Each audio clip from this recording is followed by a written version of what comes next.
I am back. It's A's Baseball, past, present, and future.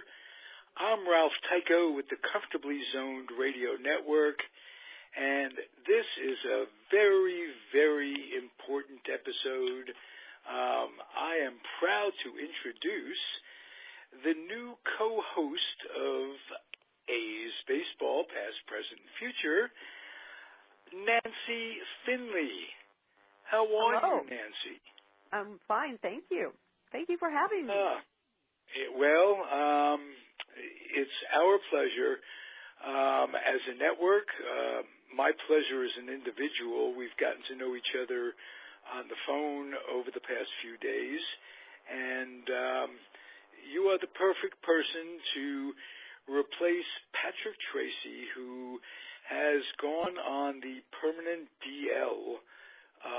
His back just precludes him from doing a show like this. He's in an awful lot of pain, and he's got a chronic back condition that may or may not get better. And he's a host emeritus on this show for as long as we keep it.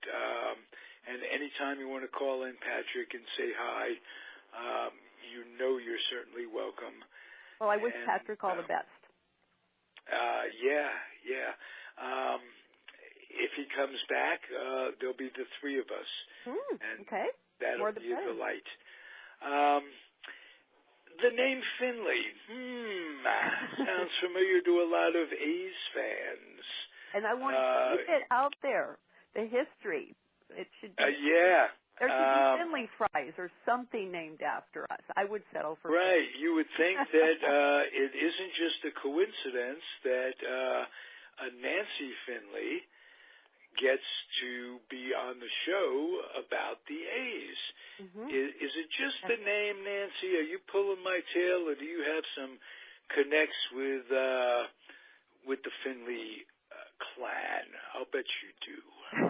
I was in the middle of it. I had a very unusual childhood in the sense of being raised alone by my bachelor father, who ran everything in Oakland from the age of 12. We were in Kansas City when I was much younger, and my cousins were there all the time. Oakland was different. Oakland was very far away compared to Kansas City. So the family didn't come in as often, and here I was, an only child with Dad. So the Coliseum was where I was when I wasn't at school. Wow, how cool is that? What a cool! And you took to baseball. It wasn't something that had to twist your arm. I was born into it in a way. I mean, I realized I never went in the regular way. We always went in a back door, but to me, that was how you went in. Right. Special entrance type and thing. I know that because I got caught out on the outside one time playing with those doors that go around in Kansas City, and I didn't know they didn't swing back. I was alone in the stadium with Dad at that time. The team was on the road. But anyway, that just shows how naive I was about how people went in. Nancy, tell us about the relationship that your dad had with that Charlie O., who is either your uncle or your dad's cousin. That's a mystery to me. As a small child, I was told, come to Uncle Charley. Uncle Charley's here, and my cousins called Dad Uncle Carl, and it's a big family. And when my grandfather had moved from Alabama to Dallas, Texas, that's where a lot of his family wanted to go. And then Uncle Charlie, as I call him, his family had to go to Indiana for employment because a recession had hit Alabama, and Uncle Charlie really, really adored my granddad. They were a lot alike, I hear. And Uncle Charlie's dad was my Uncle Oscar, who actually seemed more like my dad. So they were brothers. Our grandfathers were brothers, and they were close. And I know that Uncle Charlie and Dad seemed closer than they were to their brothers. They each had one brother, one younger brother. But they just, no one really saw them with the brothers. I know Uncle Charlie was on the phone with my granddad, apparently all the time around the time when he bought the team. And this is before my dad came into the picture. My dad was a high school principal in Dallas. And Dad had gone to law school, but he wanted to be in education and move up. And Granddad was not happy about that. He wanted him to be a lawyer. But Dad's emphasis was business. He had an MA in journalism. And it was a perfect fit. For a number of reasons. First of all, there had to be a lot of legal issues that your dad was able to take care of, and this really clears up a big misconception that Charlie was just running the team from Chicago, and he wasn't doing much of a job. He just put a relative out there to kind of answer the phones, this, that, and the other thing. And where did that get started? Because from what we've talked about with your dad is so incredibly capable, was, rest his soul, that it was an image that you guys, collectively, the Finleys, put out towards the press. And it couldn't be further from the truth. The team was in good hands. It wasn't run by Hammer. The MC Hammer was the ball boy, and they said that he was reporting everything back to Chicago and all that. Far from it. The team was in capable hands out here, as witnessed by, how about this, 5 pennants in a row, and 3 world championships mixed right in the middle in a row. The last dynasty. Pardon me? Consecutive World Series. Consecutive, yes, absolutely. Yes. We haven't seen that since the New York Yankees put together 5 in a row. That was from 1949 to 1953. Now, it brought my attention that they did the same in 98, 99, 2000. But you don't hear much about that. No, I don't think they had three consecutive World Series. Okay, someone told me that, and I said, okay, well, then no one has matched that record. No, no one has matched 3 consecutive World Series. With 2 playoffs. With dangling. Wrapped around. Right, wrapped yes, around. I like that.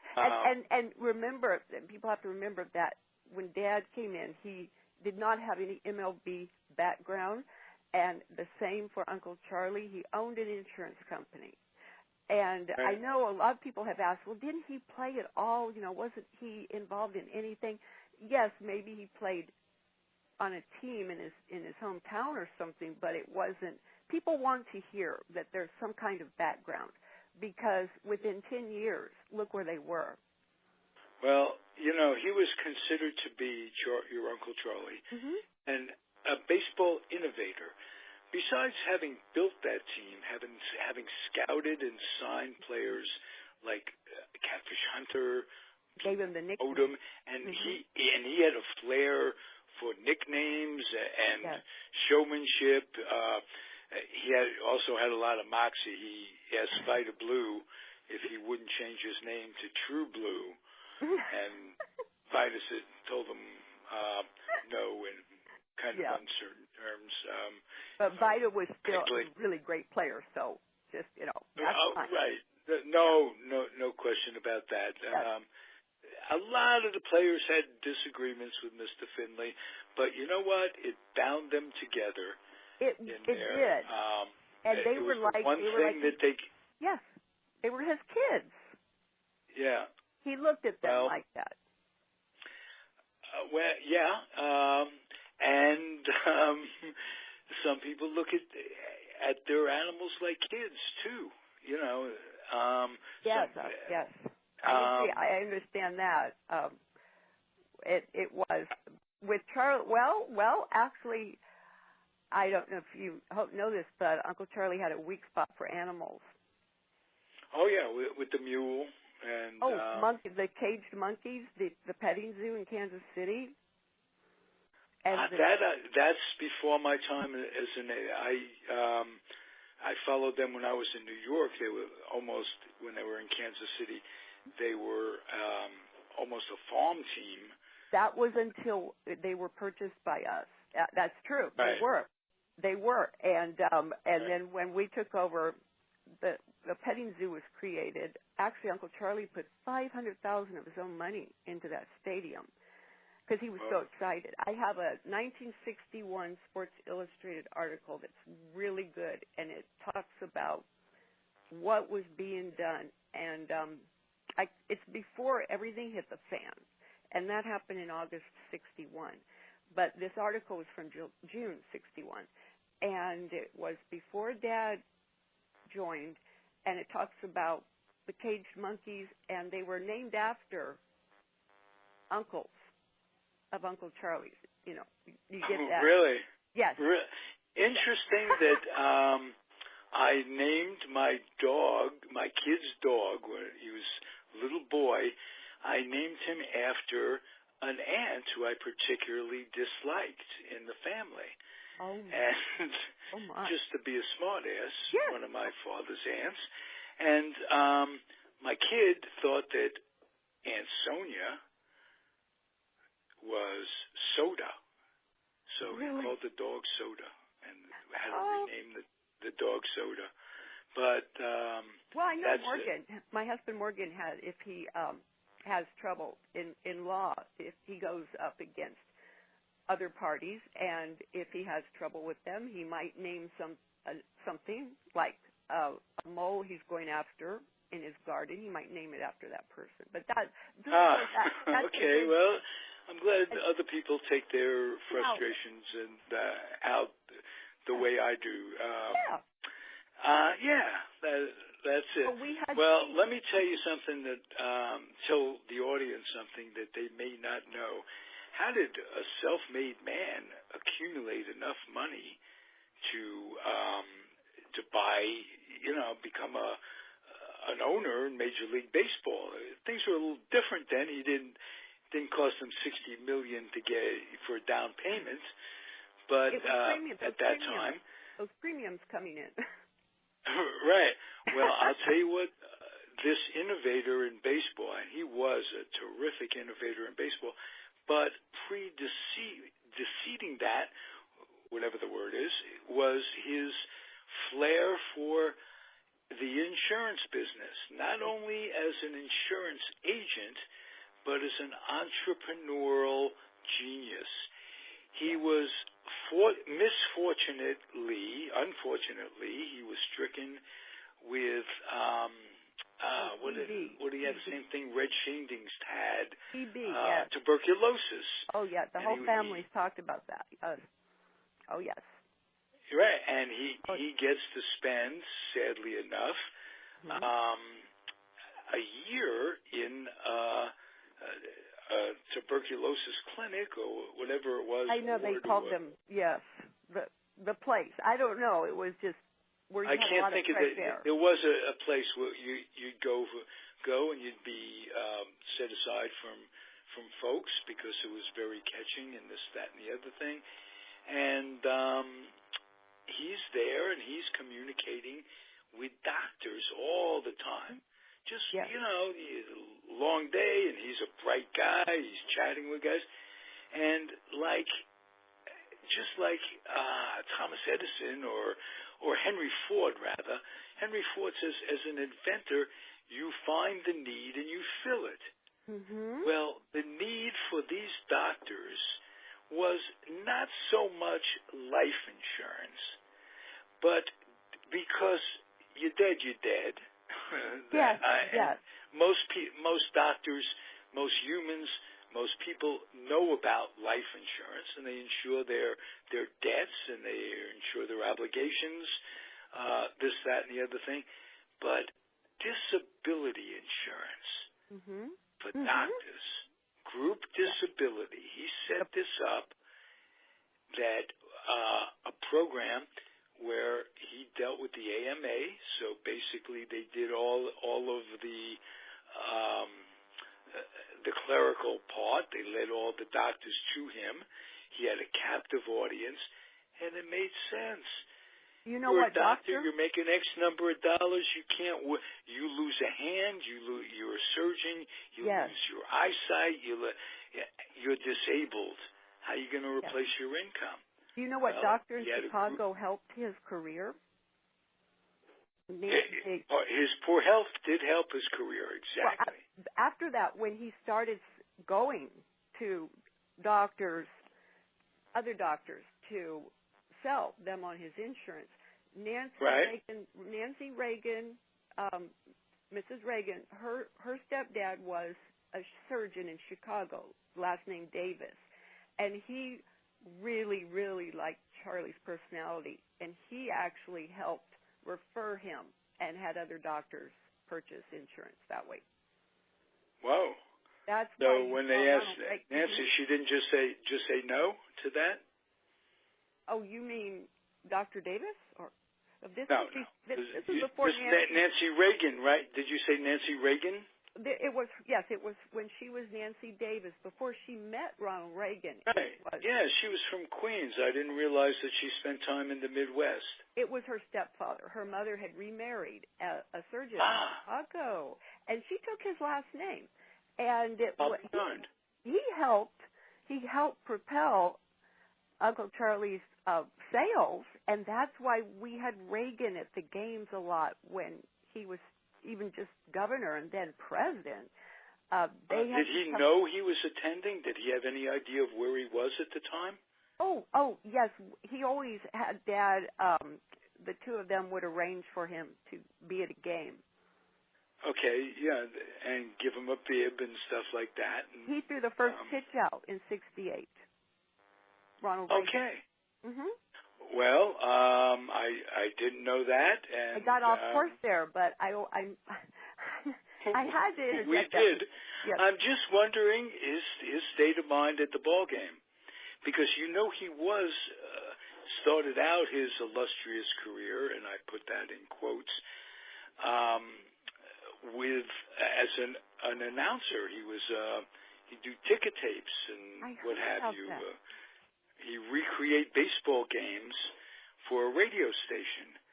And when the team went out of town, they'd send him results, ball one, and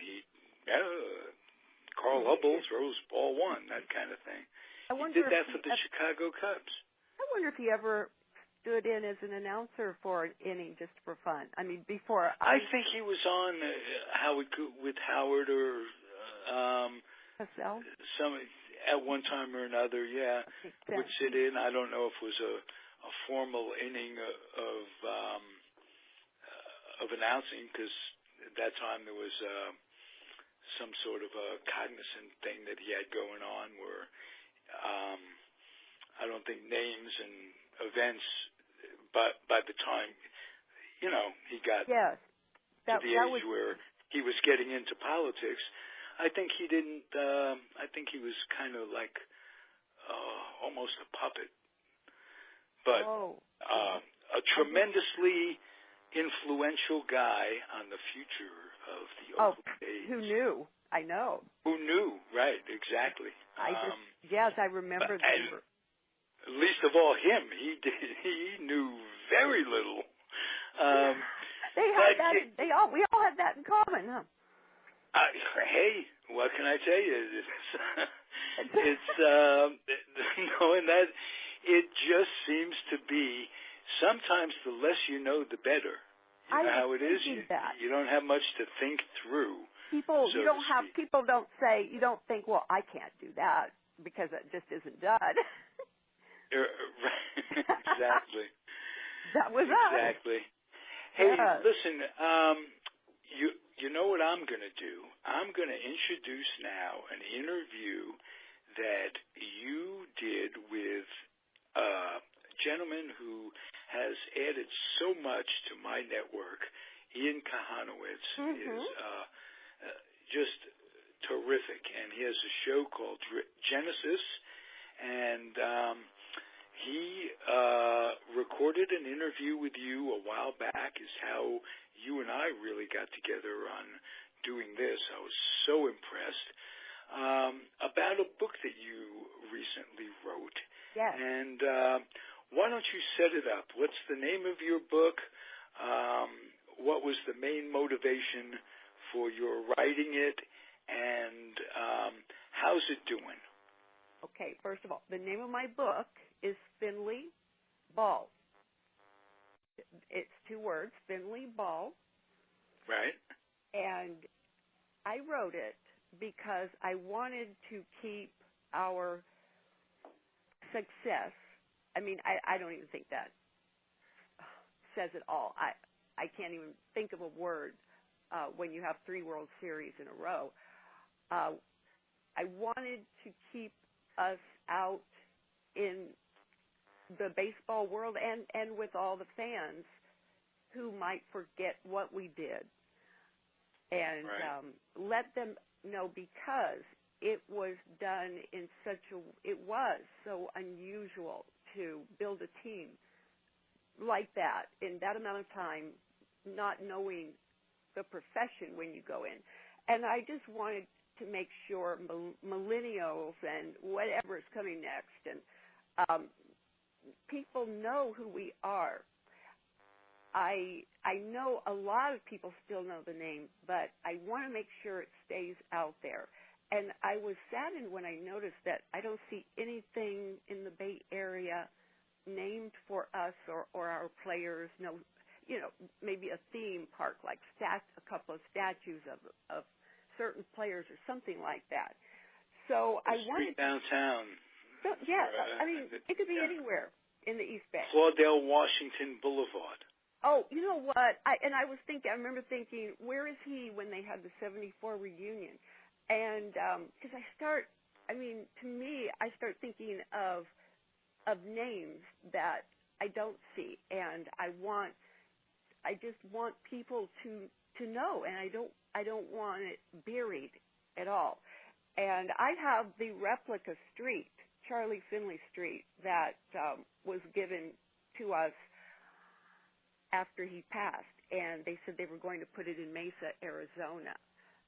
I mean, my gosh, I live in Dublin. Wouldn't it be great here? Yeah, that would be nice. That's the East Bay. And as a matter of fact, the A's at one time or another, more than one time or another, were rumored to move out to Contra Costa, the East Bay, Pleasanton. What county are you in? I'm in Alameda County. Alameda, okay. Oh, yeah, they were looking at various places here, but no matter what, it's still Alameda County and CC County. And I remember when we sold tickets to people, one lady was in Copperopolis. Am I saying that right? In the Gulf? I don't know what. I don't know what's people. right or wrong about that. I don't know the people, city. It's these counties actually all contributed and benefited. So it doesn't have to be. I mean, I think for a theme, it could be anywhere around here. I do think the Coliseum should have a waterfront and compete with the Giants. Wouldn't that be cool if they were playing games at the same time? Well, it would be cool. I'll tell you what would be really cool if the A's get their stadium built. I'm all for Jack London Square. Oh, yes. And you could have the two gems of ballparks facing each other. Yes. And that'll be great. And it does look finally, almost by default, because the Warriors are in the process of building an arena or trying to get it approved in San Francisco, so they'll be leaving the East Bay. The Raiders are gone. They're going to be in Vegas. They're going to play out their lease while the stadium is being built down there. And the city of Oakland cannot afford to lose all three teams. They will keep the A's, much to my glee and joy, because, as you know, I'm in Alameda. You used to live in Alameda. It's literally within walking distance of the stadium, and I've been known to, on many occasions, to walk across a couple of bridges, and boom, boom, boom, you're there. You don't have to worry about parking or anything. That's right, and I think that the water, you're right, the water is the key, and it will happen. It's thank goodness it started, and it will. It will happen. Now, we've primed everybody for this interview. We're going to close our segment out. I'm going to fix it because I could edit these two things together because I'm a smart guy, you know? Hey, I start talking so much. So anyway, thank you for allowing me to do that. No problem. And we'll put those together, and just people out there enjoy the dulcet tones of both Ian Kahanowitz and Miss Nancy Finley, our new co-hostess on the Oakland A's. Next week, we're going to go at it, and we're going to do something that we haven't done on this show for a while because we've been in flux. But I want to do an analyzation of what's going on in the A's organization now. I see a lot of positive things. And the future is bright when money is freed up. Once the stadium thing goes in, there'll be guarantees of future money.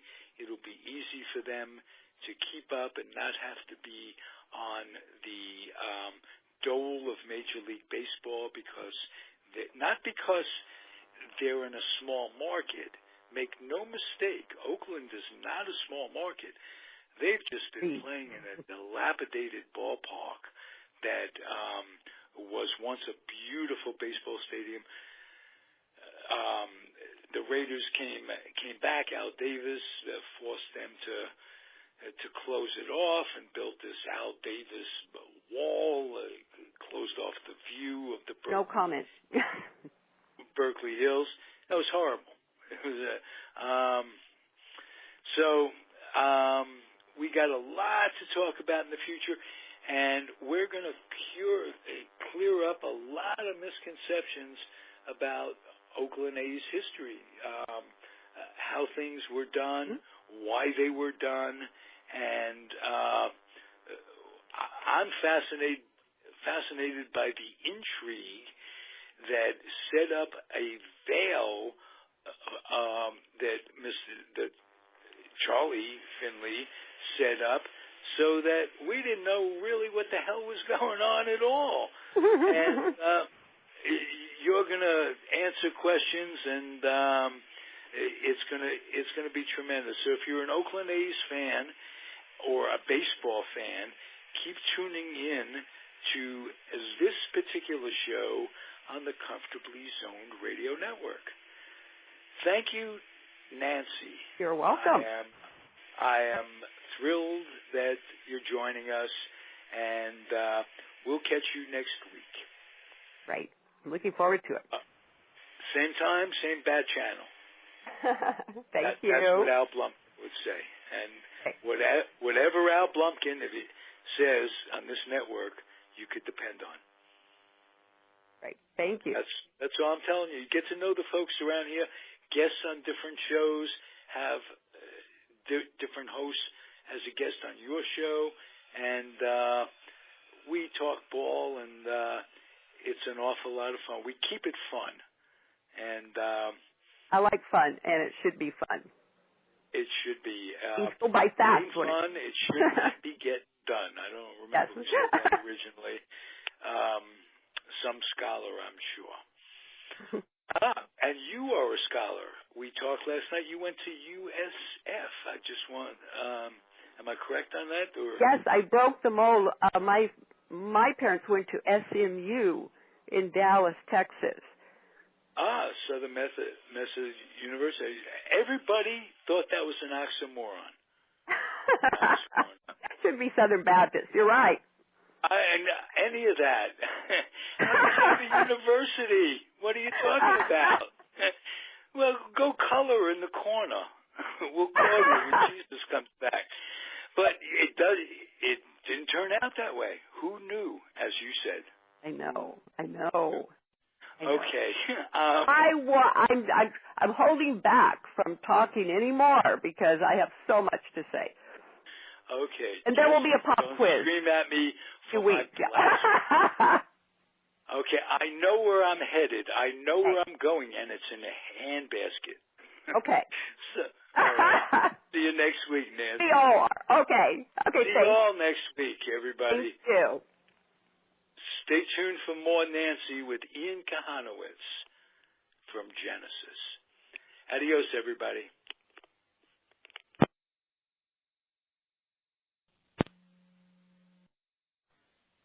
My baby dolls, we are all back again. Another great episode of Genesis is going to be coming up for you at home or in the car or at work or on a computer, because these days you can listen to Genesis anywhere. iTunes, you can get it on YouTube where it's stored. As always, I am your host, Ian Kahanowitz, and today we got a great show. We got probably the second cousin, although everyone called him Uncle Charlie, of Charlie O's, who, of course, Charlie Finley, who pretty much owned and ran the Oakland A's for about 20 years. And we have his cousin, Nancy Finley, who was the daughter of Carl Finley, who pretty much ran the office. He was pretty much the executive inside the office under Charlie. And we're going to talk about Kansas City. We're going to talk about the Oakland A's. We're going to talk about World Championships. We're going to talk about Bowie Kuhn as commissioner. We're going to talk about a lot of things here. And how... Not minority owner in the beginning. And he was a minority owner. But again, Nancy, I like actually everybody has referred to her as the Dugout Daughter, and was 2 years old. Yeah, you were 2 years old when your father joined his cousin Charlie to run the A's, and she grew up with the team. And you see that's the period that I missed out on, Nancy. You grew up right with the Grateful Dead and all this swinging 60s and became the swinging A's, and family, and they still live in California.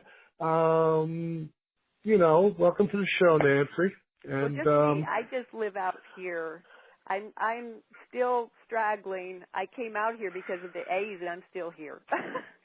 Well, that's 1968. So. No, I came out in 70. I came out in 70 when you were born. Well, when I was born, see, you see all the big shots. They go. And you were what? 13 years old, 12 years old. 12, and I lived in the Coliseum practically. Yeah, I know. Yeah, it's all in your book. We're here today to talk with Nancy about Finley ball, how two outsiders turned the Oakland A's into a dynasty and changed the game forever. Let me ask you. Let's start the show with this. Why 35 years after Charlie sold the team did you decide to write your memoirs on it? I decided to write a few years after Dad passed, which was Dad passed in 2002, and I was devastated. He was everything to me. I'm an only child. He had sole custody, and Uncle Charlie, Dad and Charlie were like brothers. Uncle Charlie passed in 96. I actually started to see Dad go downhill after that.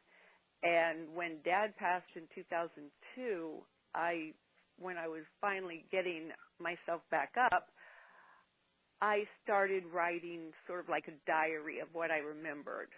and I was encouraged to turn it into a book.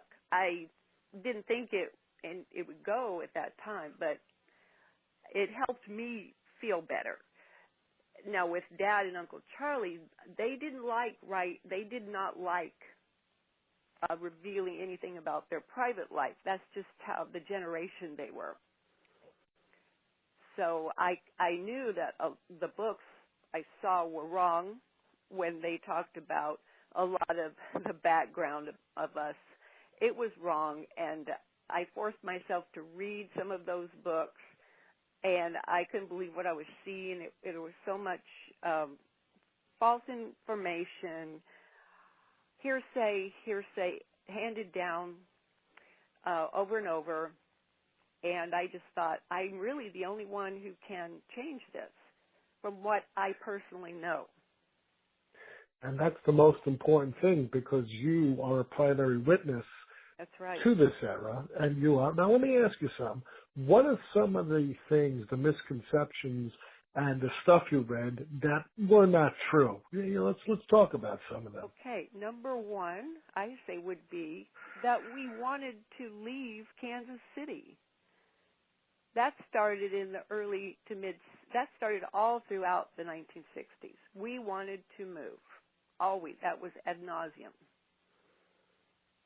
False. That was false. And then what was the real reason why you ended up leaving Kansas City? We were chased out. We were chased out because when we, at the last city, backdoor meeting in 1967, Dad said their lease had been raised to over $1 million a year, yet the chiefs had remained at $1 a year. They were hoping to receive the same $1 a year that the chiefs were receiving. And instead, the lease was raised to an amount they could not have afforded. They had to leave. They didn't think they had to leave. I remember Dad saying they walked in thinking that they were going to be able to stay. So they had to hustle and call around and find out who had a ready stadium. And they were hoping Dallas-Fort Worth would be ready, but it wasn't. So Dallas was where you came from, exactly, and it was closer. It was the proximity from Kansas City and then Chicago. It was all doable.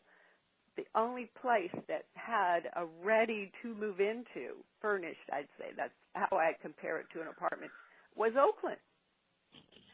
And people have to remember, people used to say, oh, he wanted to move to Atlanta, St. Louis. It's not where he wanted. It's where Dad was willing to be. Because wherever they moved, Dad would be there physically, running everything. So Dad didn't jump up and down over the idea of moving 2,000 miles away, but that's what we had to do. We had to, or go into debt. So I remember Dad saying it was very tough to get employees to follow. No one wanted to move that far. And let me ask you this. Charlie was in the insurance business prior. And during. That's how he made the big money. Yeah, and, he traveled. He networked. He traveled, and he knew how to market himself. Mm-hmm. Let's talk about your dad a little bit, because tomorrow is March 30th, and again, it is the 15th anniversary of the passing of Carl Finley.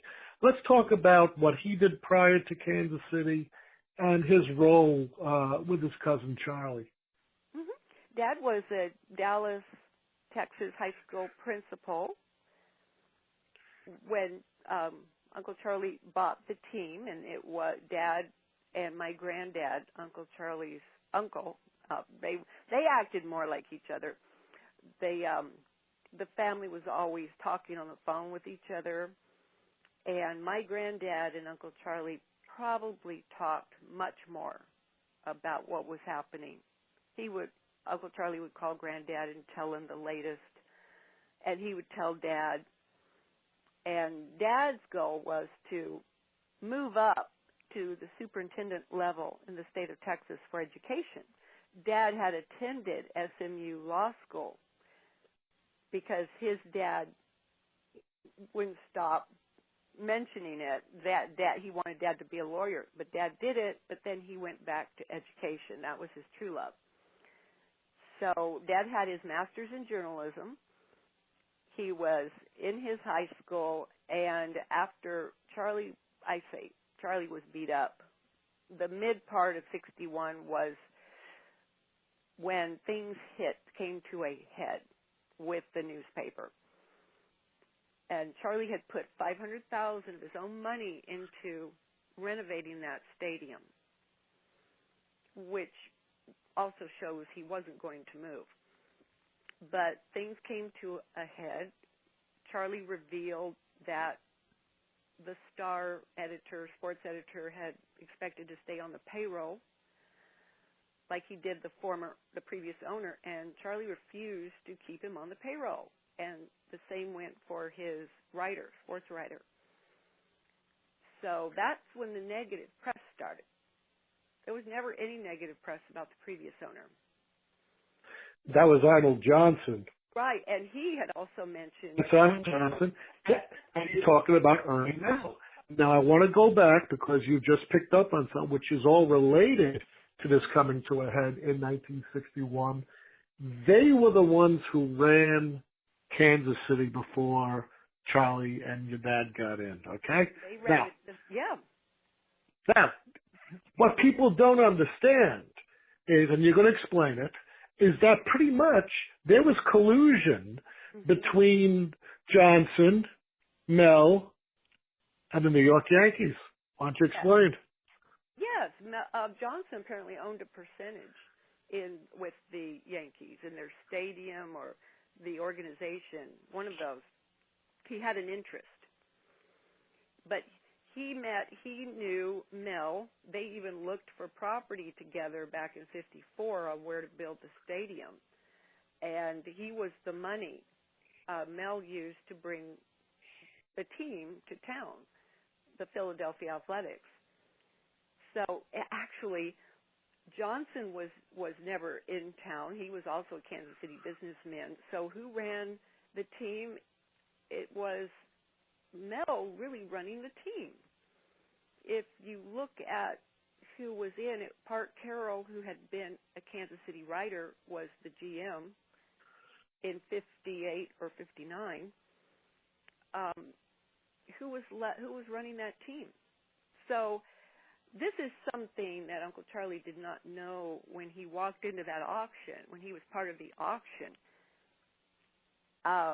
He didn't look into the politics.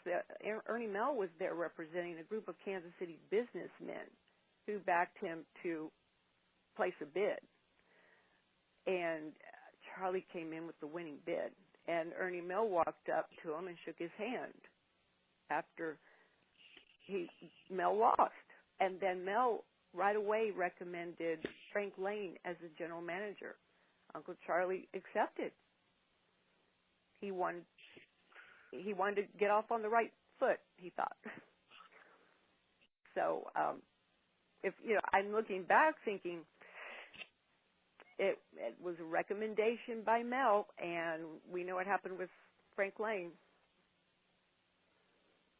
Yeah, I mean, and why don't you explain what happened with Frank Lane? Well, Frank Lane was the reason we did not like the title GM after Frank Lane. Frank Lane was our GM, our first GM, and I have an article that shows Lane sounds really sour about our ideas, and the writer's talking about Harvey, our mechanical rabbit, and Lane is saying he doesn't see what people like about a mechanical rabbit. I mean, he's very sour. He sounds like someone who has just seen it all and is sort of tired of it. But Frank Lane was told no more trades to the Yankees. And that was made, that a bus was burned to show, you know how they say a picture is worth 1,000 words.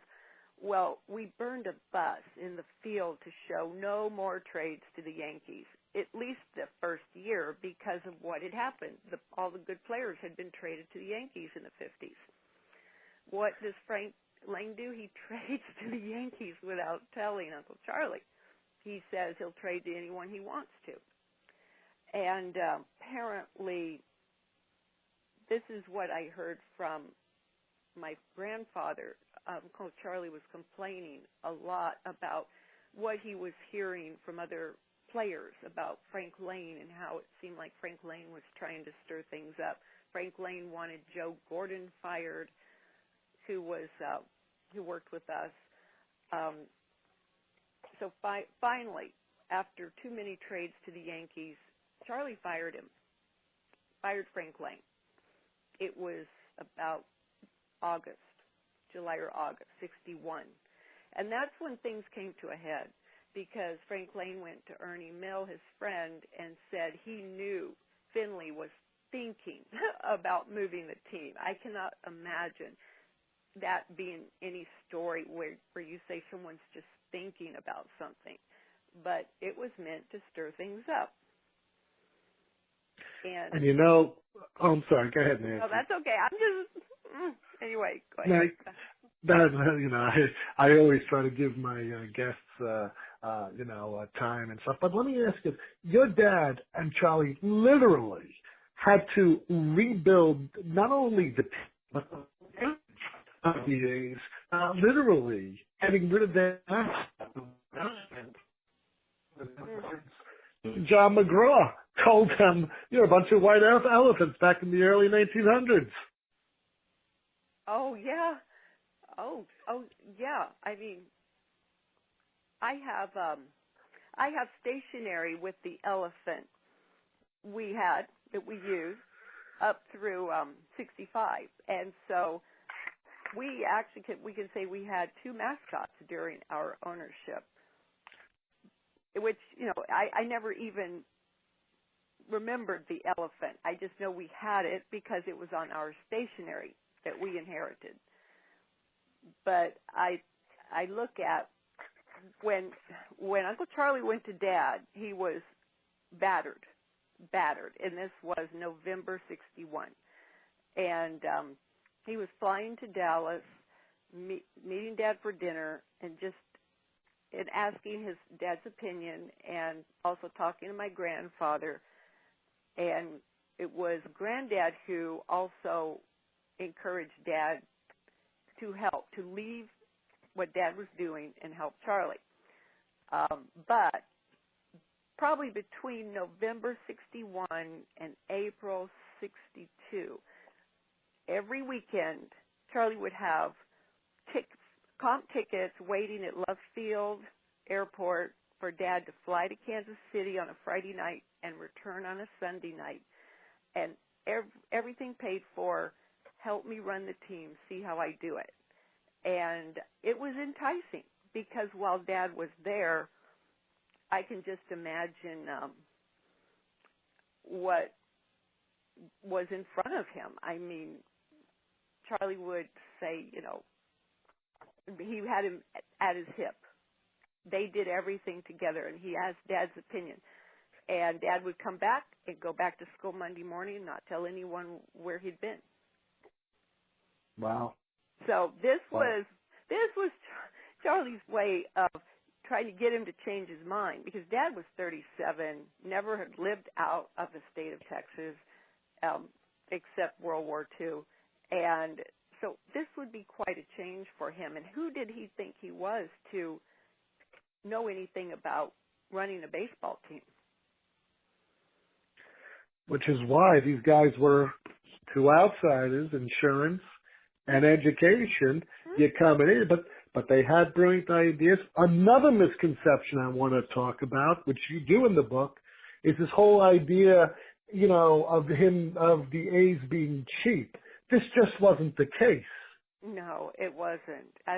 It wasn't. People, people pick and choose what suits something.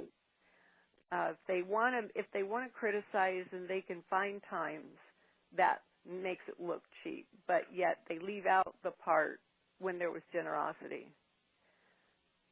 That's all I can say. Is it's okay, fine. We were cheap. No one else was cheap. No other owner was cheap, or had times when it seemed like he wasn't willing to spend anything. So it's my gosh, especially to start out putting $500,000 in a stadium you don't own, to make it really, really incredible.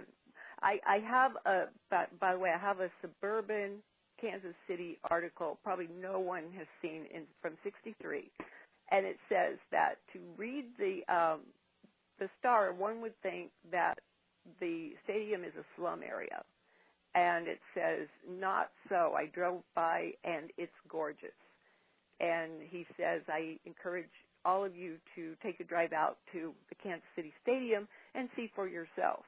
So that's interesting that this suburb of Kansas City was going by what the article said coming out of Kansas City, but he saw for himself.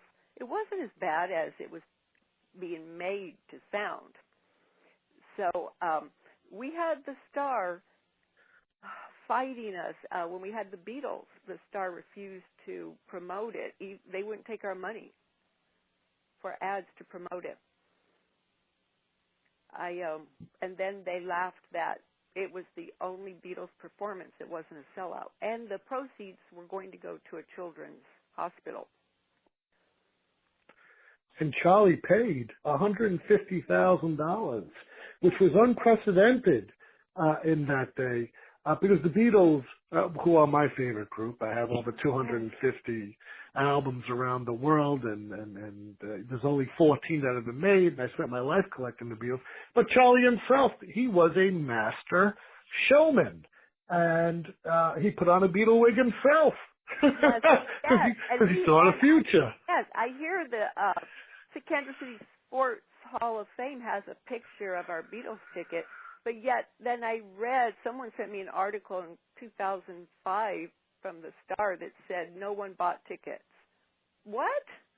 I mean, to make that blanket statement, yes, people bought tickets. I was there, quarantined. I had an illness, but I could hear women screaming. Yeah, I mean, it's just that, I think, what I think? I think Charlie, it's funny because when Charlie came in with your dad in '61, here you have the ultimate person in sales. You have this rich, wonderful personality that's going to make baseball fresh again. We're not going to have those drab outfits that the Yankees and every other team are wearing. We are going to have color. Now, let's get into the color thing. Mm-hmm. He had a genetic disease, Charlie. Mm-hmm. Go ahead. Talk about that. Synesthesia, like anesthesia with S-Y-N in front.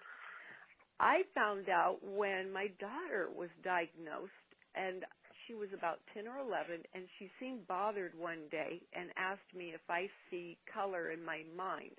And I could tell something was up.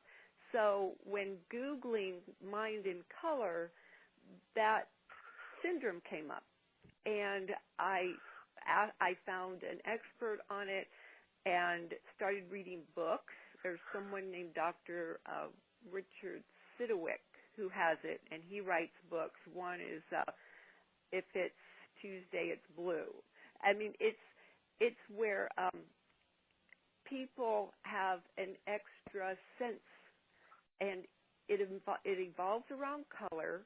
Sometimes it's music. With our daughter, with the number 2, she always sees green. She always sees a medium green. With 5, it's always black. She'll ask me what Uncle Charlie did with colors, and I'll tell her, and she'll say, that makes perfect sense to me, and I'll think, well, please explain it to me then. It's funny because she is so comfortable with the colors he used, and she looks like she's understanding the language, and it's above my head. One color he did not use was purple, and again, Taylor will say, I understand that. It's a way that they communicate with her. Also, the number white is one. One is always white, always. And when she was really little, she learned the piano by coloring the notes in her book. And that was before we knew about the diagnosis. Thinking back on it, I remembered whenever we won, Uncle Charley would say he wanted the colors deeper. And he would get, when he was excited. So I look back at what colors he used when he renovated the stadium, and I remember my mom asking, why did he do that? It was aqua, gold, fluorescent pink, all these colors. Most people would not think to do that, but in his mind, he's seen something else. And I really think that he saw something when he watched the games or listened on the radio. He could see ahead, a little bit ahead, and knew what was needed to win. I don't know how to put that in words yet, but I think it's sort of the opposite of stats. Even though stats are important, there's a sensory going on that helped him know what was needed on the field to win, who should be where. Just that people say he micromanaged, but I think it was necessary because he could see what was needed. And of course, he built. I was going to say he wanted bases different colors, but that didn't. He wanted the ball a different color. Yeah. Oh, yes. Yes. And then after he retired and wanted to have a football, he started marketing a football, and it had bright yellow stripes from one end to the other. And he wanted the orange baseball for Major League Baseball so it could look better. Also, very important for his marketing, along with the color line. And I think you had an electrical rabbit, I think. Yes, at the, Harvey. Started in 1961. What was Harvey doing? Harvey would come up out of the ground. You could not tell where Harvey was. It was AstroTurf on top. He would come up out of the ground when we needed baseballs and go around. His eyes would light up red, and he would provide fresh baseballs. Now, I have heard some visiting teams almost had a heart attack when they didn't expect Harvey to come up out of the ground. People got to know Harvey after a while, but in the beginning it was quite scary for some players who were so very surprised and knocked over on the ground just by thinking of this thing coming up. But George Toma knew how to keep Harvey going. He knew everything about Harvey, our groundskeeper. Yeah, it's fascinating. Just think it pops up, gives the umpire a new fresh ball. Because again, at the time, baseball was hurting. And again, you have a new medium. You got color TV coming in. And here you go, Charlie O with that genetic disorder where he sees colors, changes the Oakland A's to gold, yellow, and white. Yes, and Harvey comes up and they play, I think, the Easter Bunny song. And Harvey is after that, from that Jimmy Stewart movie. That's where the name came from. Sort of like, I guess you think, did I just see that? No, yeah, it's like one of those things. But you know something, even if it is like, you watch TV today and you get these subliminal messages coming across your screen, drink Coke or, T-Mobile or Verizon. That's exactly what I think Charlie was trying to do, get subliminal messages saying it's fun to come to the ballpark because you never know what you're going to see. That is true. Oh, yeah. You know, he had an animal farm, I think, in Kansas City. Yeah, he had a petting zoo. With caged monkeys, and they were named after his uncles. Get it? I mean, that was from a saying to laugh at himself. It's so fascinating. And plus, of course, we can't forget Charlie O the donkey. Yes, well, that was to go in our petting zoo. That was a gift from the governor of Missouri in '65, and at the time we thought, why not change mascots? And it was huge. That mule was the size of an Arabian horse. It was very big, and it was a hit. And it didn't go in our petting zoo like the plan was. It was such a star. It was. And Charlie used to take him when he used to go take a shave, like you have a picture in your book. Yes, a barber shop. He had that was a surprise. And he went up escalators. He had a suite in a New York hotel. He had he went up to a bar and had a drink. He witnessed a bank loan. The White Sox wouldn't allow him in, and so I have a picture of Charlie protesting with people in front of the White Sox, with signs, White Sox don't like mules, or something like that. That was the only stadium that wouldn't allow a live animal in like that. And he went, he was in Disneyland when they played the Angels. I don't remember being in Disneyland.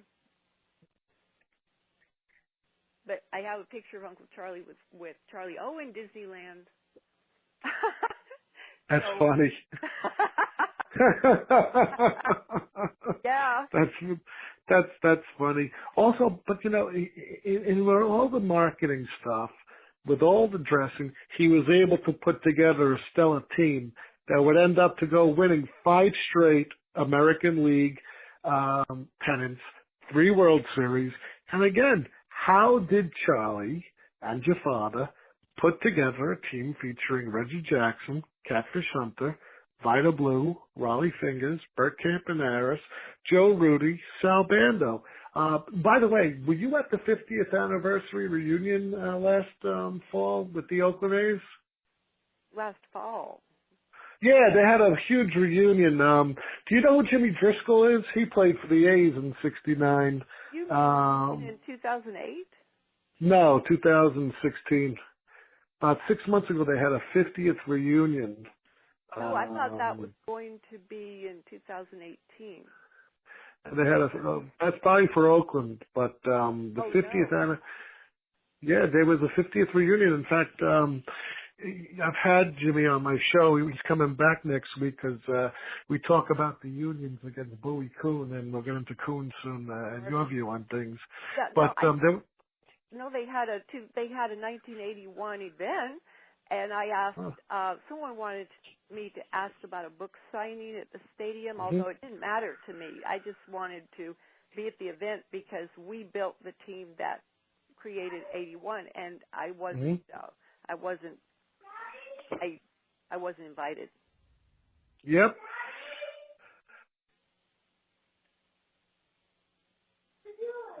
So, it's just one of those things where this is very, very important.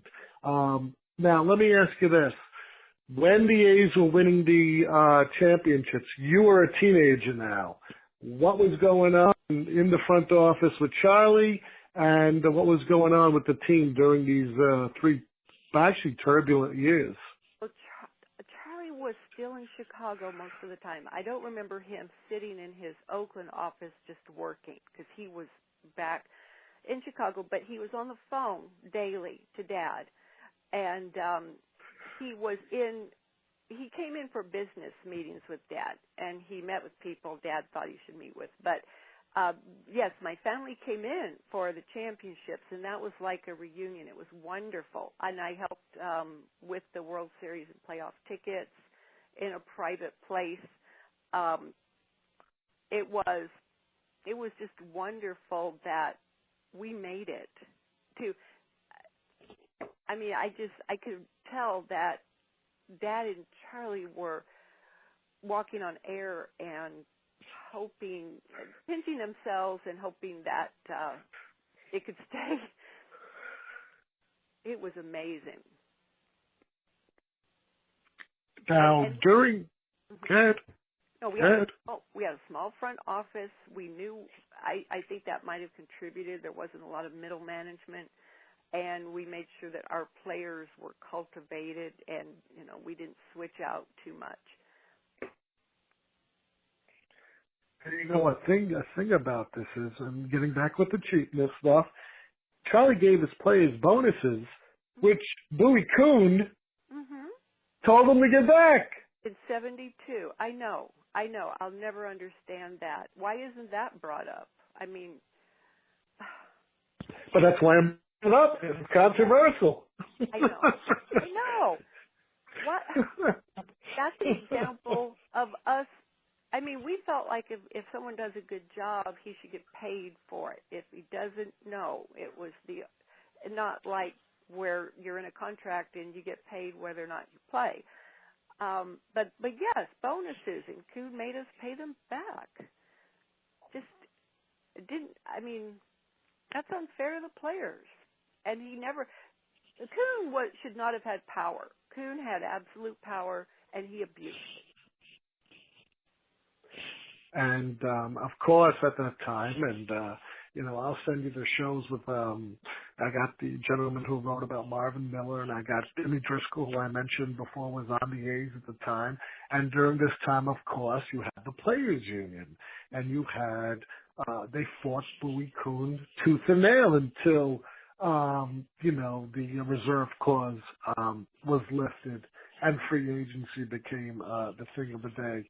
But during these World Series, one of the things does stand out. You do talk about in your book, and I'm going to ask you about it. This whole thing with Mike Andrews and the whole Mike Andrews event.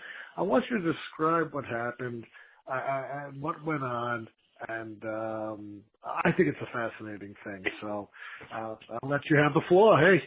Thank you. I have piles of depositions that Dad had, and I had never gone through those before, so I asked my husband Morgan if he'd look at them, and he didn't want to. And he wasn't a fan. He doesn't remember the Andrews thing. But before that, I personally knew I was at that game.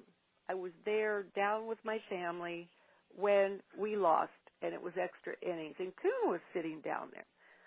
And we had a post-party game, post-party after the game. That always happened. And so our doctors were at every game. Then when the loss occurred, Charlie asked to see Andrew's medical file because every player is seen by our doctor upon signing the contract. That's in the contract. Well, it turns out there wasn't any medical file. He had never seen our doctor, which was unusual. He'd only been with us maybe a month, depends on what you go by with the contract. And so Charlie said he needs to see our doctor now. The doctor's there, he's ready, because he wasn't seen. So our players didn't know this. They don't know what's going on. And Andrews was refusing to go in and be seen by our doctor. And this was taking some time away. I just know there was a lot of talking. Things ended up going into the front office. Williams was in his office. I heard screaming coming out of his office, and he was by himself apparently. I didn't know why there was all that. I'd never heard him scream like that. And then when I went down to the party, people asked me, where is your dad and Uncle Charlie? So I would run back up and see the door half open. And Andrews was in there with Charlie. Dad was down in the office, but a little farther down where he could hear. And apparently Andrews finally did agree to let our doctor see him. So the doctor found past injuries, and Andrews had something that I can't remember. It's I think it's in my book. It's technical, but it's something that can contribute to pain over time with injuries. So that's why Charlie felt that he should be on the disabled list, because he was just not playing right. Something was wrong, and he should have had that doctor's report. So we don't know how that slipped through the cracks, but Andrews wasn't wanting to become disabled, but he wasn't fired. He was still with the team. Charlie invited him. He said he expected him to be on the plane with the player, with his teammates, and go back to New York and support his teammates. He said, no, I want to go home. And he said that several times. So Charlie said, okay, fine, first-class tickets back to Boston, where he was living. So that's what happened then. And then I remember the newspaper with the headlines about our doctor doing some phony report, which was not true. And then I'm thinking, well, where did all this come from? Well, it turns out when Andrews returned to Boston, he was very angry, and he did a press release without sending us a copy and sent it to the commissioner's office and the New York paper, saying he was fired, that we tried to force him to sign something that was untrue. We forced our doctor to write a phony report. None of that was true. But my gosh, a press release, and you don't even have the benefit of seeing what you're being accused of. Not, that was terrible. But I think that, truthfully, that wherever Andrews would have ended up, if it was in a similar situation, something similar would have happened, because he had always wanted to be in a championship, and apparently the way we got him was we didn't scout him. He called Williams with a question because he was having trouble being hired by other teams. And he was wanting to know if the teams were giving him the runaround. That's how it happened. Williams asked what he was doing, and he said he had been a DH for the White Sox. And then Williams said, well, I've been wanting to get a DH, so I'll ask Finley to call you. And even Charlie was suspicious in the beginning because he noticed Andrews made mistakes when he played with the White Sox against us.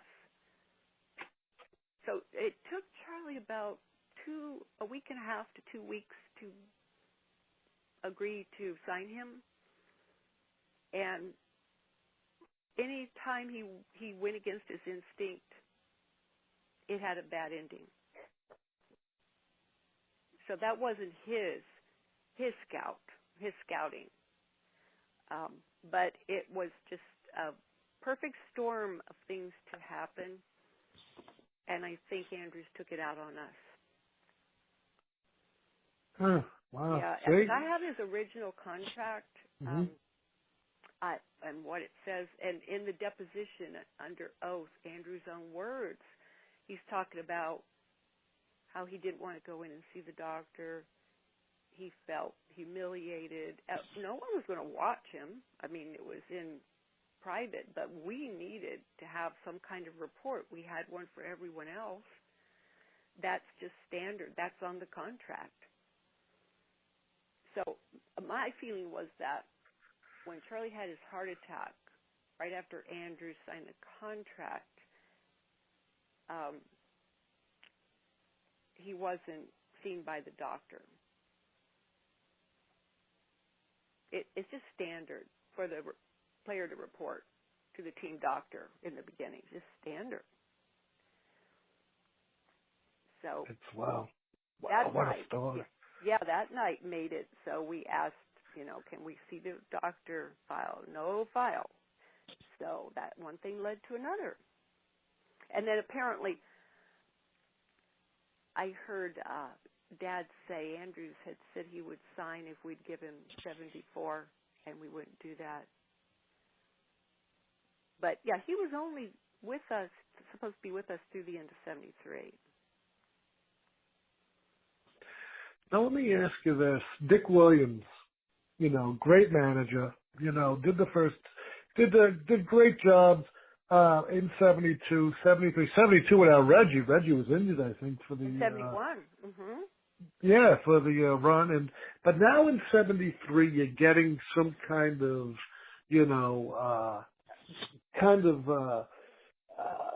boxing gloves around between basically Williams and Charlie. Explain a little bit what was going on with Dick Williams and Charlie.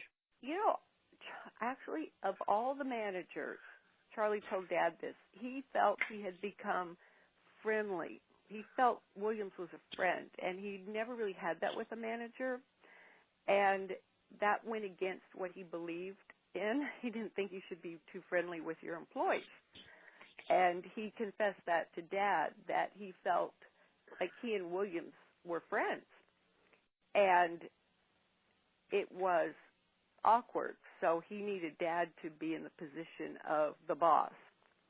So Dad had to make sure he didn't get close to Williams, that he sort of stayed afar. And so Dad became the one Charlie said he would have to ask. It was reversed.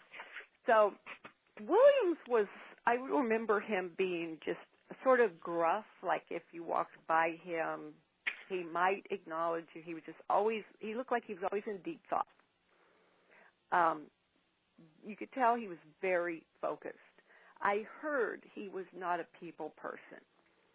And I know that he gave his notice that he was leaving right before the championship started. He didn't quit that night. But that's what the press has always said, that he quit because he'd had it with Finley's crap. That's not true.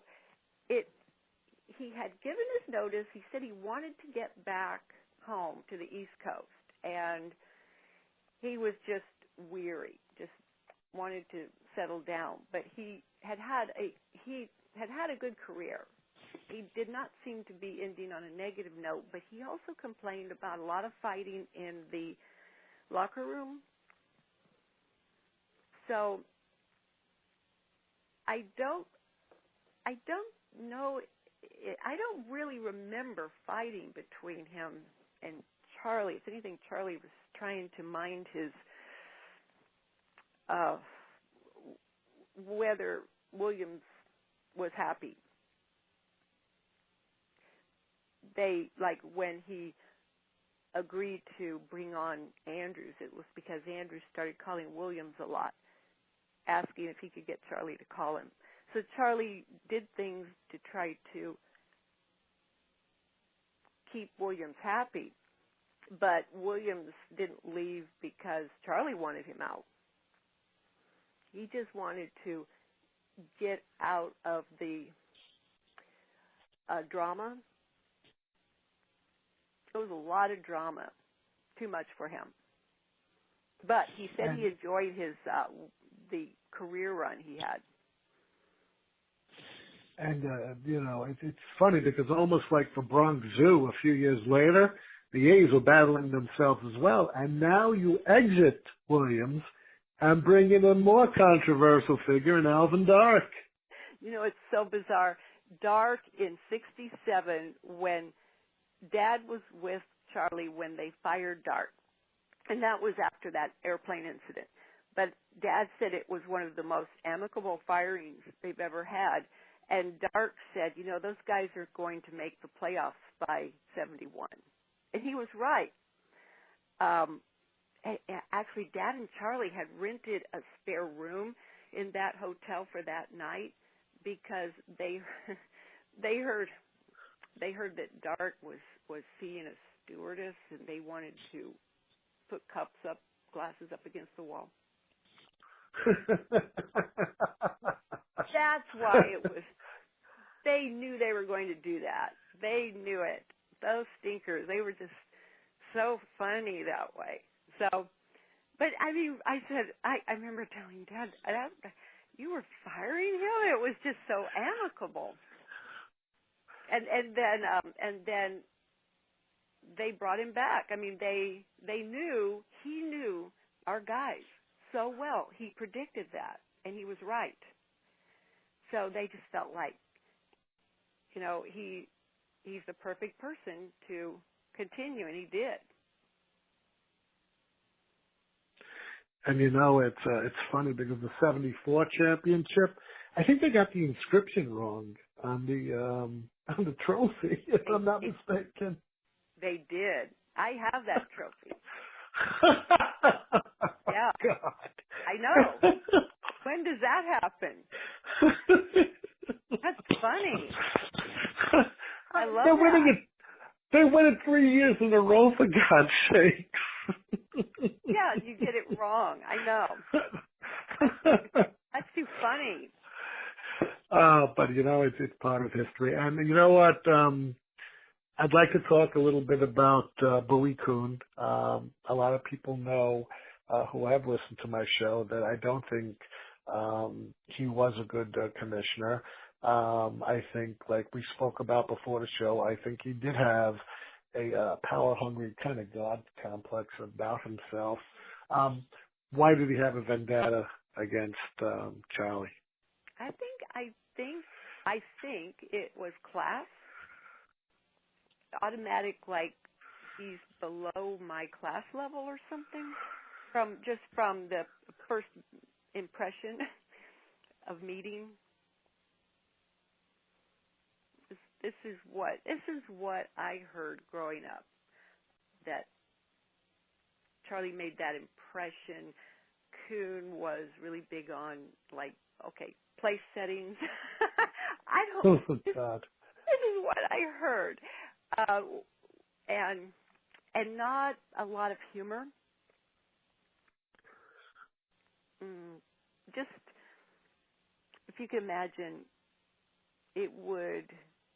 Like, I know Charlie joked a lot, and I think either Kuhn didn't pick up on it or took offense at it.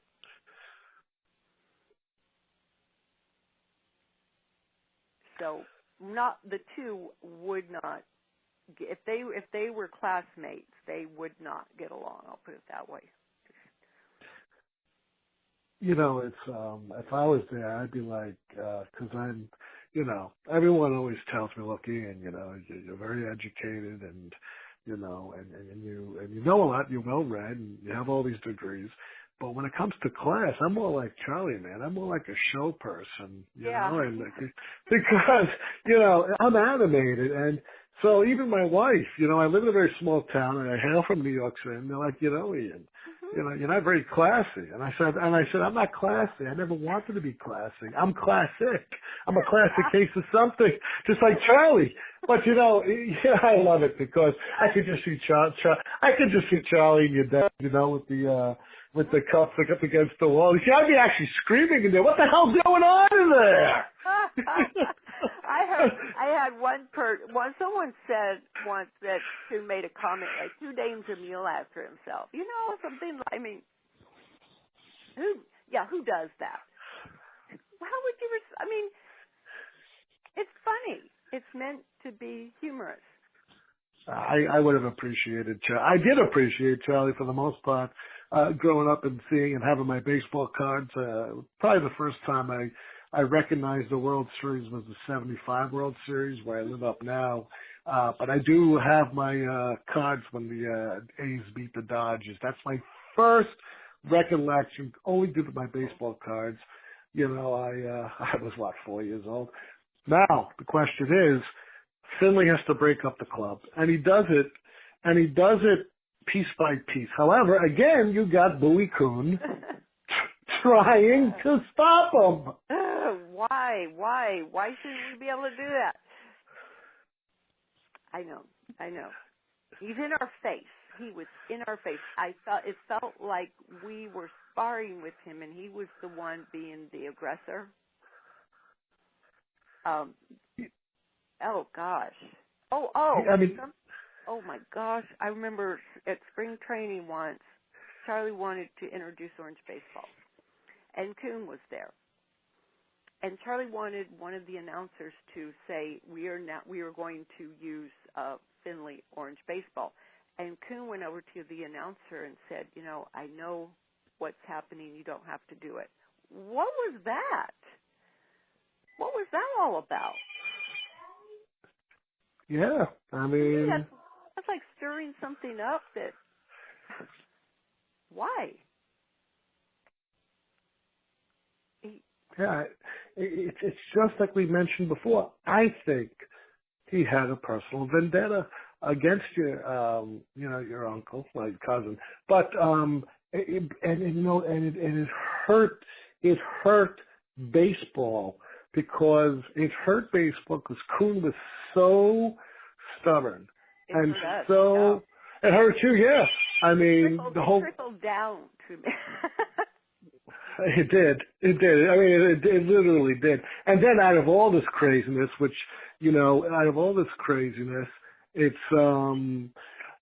he hires Billy Martin, who managed the Yankees to 3 straight World Series, and you got conflicting personalities right there. And what happened with that? Dad hired Martin at the 79 owners meeting, and Billy came in, and Billy was great, and our roster was going up because Charlie and Dad started rebuilding at the end of 77. That was their goal, but to keep it under wraps this time. Or you can imagine Coon hearing that. So they were rebuilding, and I have the rosters, and no one knows it.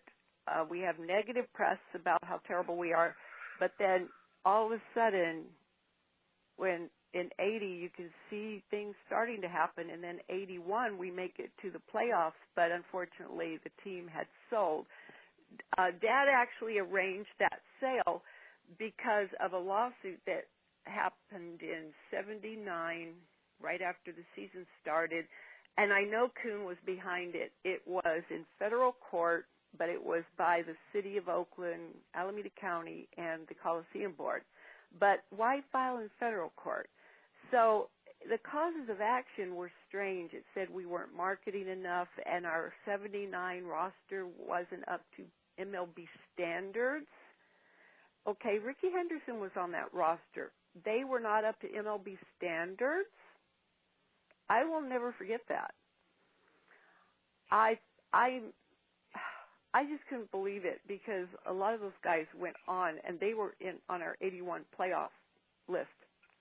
So Dad thought, okay, they're trying to chase us out or do something. We had that thrown out in a summary judgment just about 4 months later. It just made a very small piece in the paper, but we shouldn't have had to do that. Dad was worried that there was so much hatred against Charlie. He didn't think it was the Finley name in general, that he asked a friend in town if he knew someone, and he found the Haas family. So that's what happened. And then Dad was asked to stay as a VP mentor because Dad knew how to run everything. And I think Billy wanted to go one way, and the new ownership wanted to recreate something their own way. And Billy ended up back with the Yankees, where he was happy at that time because that was an ownership he knew well. Billy stayed really good friends with Dad. He was always a loyal friend. He hated to leave. And I think that with Coon, going back to Coon said we should never have moved to Oakland. He was one of the ones saying Oakland would be a terrible place. People who predicted that and then saw how well we did, never turned around and said they apologized. They were wrong.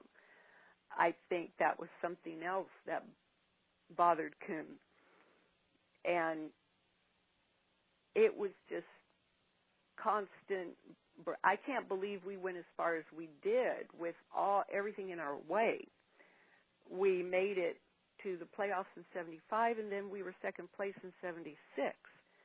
So I just couldn't believe it with everything we had to fight against. So the fact that we did rebuild in the late 70s and make it in 81, I could see us having a repeat of the 70s if we had kept the team and it was still Charlie and Dad. So that's, it was just, it felt like shadow boxing sometimes. But we actually had an actual person there. And Nancy, this has been a great interview. You've given us so much. You have given us. I'm sorry for interrupting you. I just didn't know where to interject. I'm very sorry. I let my guests just go on. Thank you, though. Thank you for letting me talk. And anytime, I have my sources on Andrews, and I've always been told whatever is said under oath, one is what one should believe. And I have his statements under oath. And then, and where can we find your book besides Amazon?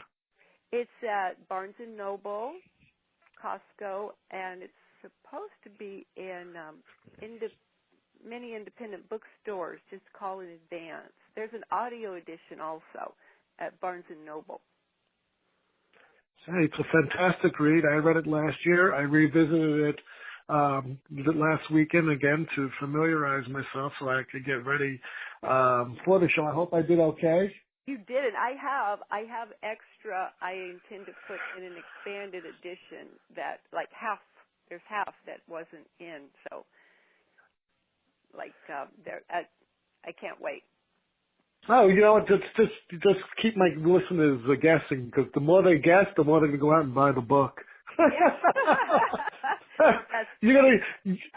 You'll send the book to me, but we'll talk up into that. If you need help, I always say helping you write stuff, trying to get Charlie and your dad into the Hall of Fame. I've written letters for Jenny Paul, who was Gay Paul's daughter, to Cincinnati, to try to even get them.